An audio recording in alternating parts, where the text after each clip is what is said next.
সুবহানাল্লাহ সুবহানাল্লাহ সুবহানাল্লাহ সুবহানাল্লাহ আলহামদুলিল্লাহ আলহামদুলিল্লাহ আলহামদুলিল্লাহ আল্লাহু আকবার আল্লাহু আকবার আল্লাহু আকবার আল্লাহু আকবার।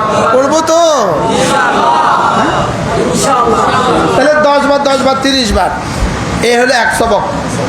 2 নাম্বার 33 33 34 বার, এ হলো 2 সবক।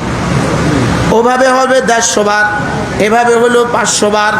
ঘুমাবার সময় 100 বার, এ হলো 600 বার। আগে হলো 150 বার, 750 বার। মিজানে উঠে যাবে 7,500 বার। $7,500 যদি কারোর প্রতিদিন ইনকাম হয়,